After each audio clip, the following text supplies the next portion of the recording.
ناظرین محترم، ایک بھائی کا سوال ہے اور وہ سوال یہ ہے کہ سنت مؤکدہ غیر مؤکدہ کی تعریف اور ساتھ میں یہ بھی فرمایا کہ حکم اس کا اور اس کی ادائیگی اور طریقے میں فرق وضاحت سے بیان کیا۔ یہ افضل اور غیر افضل کے متعلق ہے۔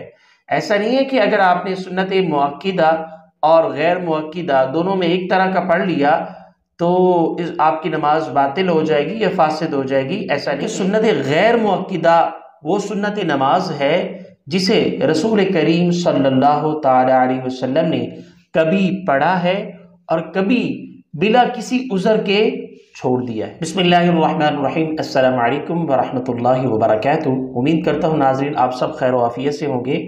اللہ سبحانہ و تعالیٰ کے فضل و کرم سے ہم سب خیر و عافیت سے ہیں۔ ناظرین محترم، ایک بھائی کا سوال ہے اور وہ سوال یہ ہے کہ سنت مؤکدہ غیر مؤکدہ کی تعریف اور ساتھ میں یہ بھی فرمایا کہ حکم اس کا اور اس کی ادائیگی اور طریقے میں فرق وضاحت سے بیان کر دیں، اور ساتھ میں یہ بھی کہا کیا سنت مؤکدہ غیر مؤکدہ کے درمیان کوئی فرق ہے، اس کی تفصیل سے رہنمائی فرمائیں۔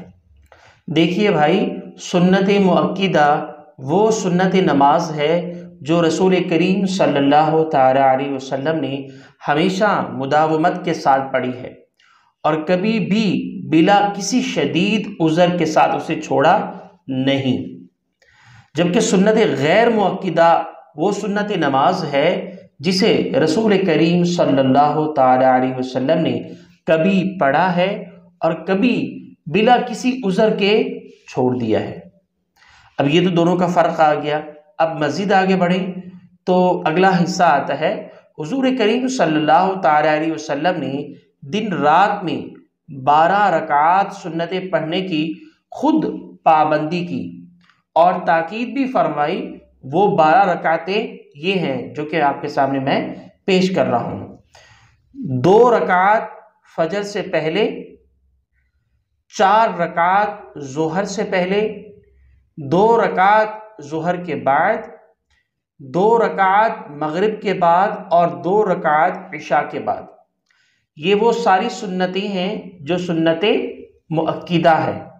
اب ذرا میں عرض کرتا ہوں کہ سنت مؤکدہ اور غیر مؤکدہ میں کیا فرق ہے۔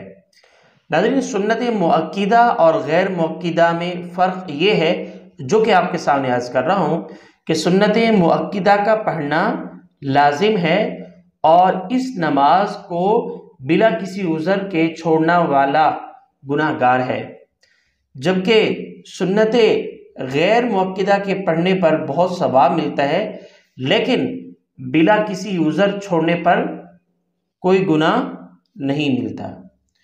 اور اسی طریقے سے چونکہ سنت غیر مؤکدہ نفل نماز کا درجہ میں ہے، اس لیے اس پر نفل نماز والے احکام ہی جاری رہیں گے۔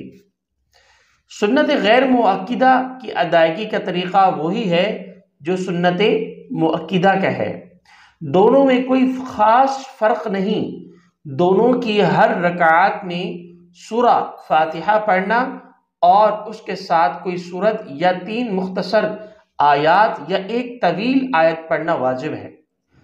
البتہ صرف اتنا فرق سمجھ لیجئے کہ 4 رکعات سنت غیر مؤکدہ میں ہر 2 رکعات کی حیثیت مستقل نماز ہے، یعنی اس لیے اس میں افضل یہ ہے کہ دوسری رکعت کے قاعدے میں التحیات کے بعد درود شریف پڑھیں اور دعا بھی پڑھی جائے، پھر تیسری رکعت کے لیے کھڑا ہوا جائے اور تیسری رکعت کے لیے کھڑے ہونے کے بعد سورہ فاتحہ سے پہلے ثنا اور تعوذ تسمیہ بھی پڑھ لی جائے۔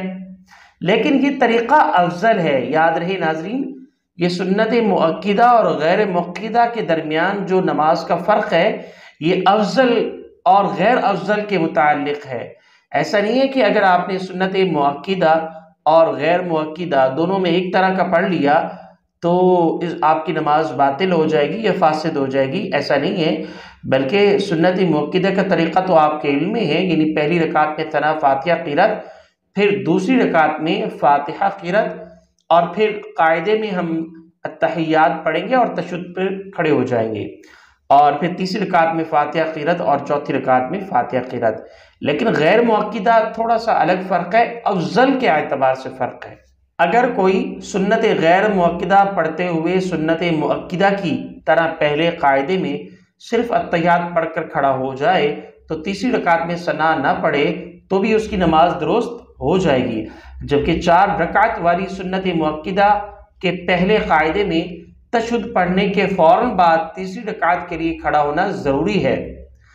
غلطی یا بھول سے درود شریف پڑھنے کی صورت میں قیام میں تاخیر کی وجہ سے سجدہ سہو لازم ہو جائے گا۔ اسی طرح سنت مؤکدہ میں ثنا بھی صرف پہلی رکعت میں ہی پڑھی جائے گی۔ ایک اور فرق بھی عرض کر دوں کہ سنت غیر مؤکدہ کی ہر 2 رکعت مستقل علیحدہ حیثیت رکھتی ہیں اور ہر پہلی 2 رکعت کا قاعدہ اخیرہ، یعنی ہر 2 رکعت کا قاعدہ اخیرہ شمار ہوتا ہے۔ اس لیے 4 رکعت والی سنت غیر مؤکدہ نماز میں اگر پہلی 2 رکعت یعنی قاعدہ تشہد پڑھنے کے لیے نہ بیٹھے تو وہ 2 مستقل جو رکعت ہیں جسے شفع کہا جاتا ہے وہ باطل ہو جائے گا۔ البتہ 4 رکعت والی سنت مؤکدہ نماز میں اگر پہلے شفع کے قاعدے میں نہ بیٹھیں لیکن آخری قاعدے میں سجدہ سہو کر لیں تو نماز ہو جائے گی۔ امید ہے میری بات سمجھ میں آ گئی ہوگی۔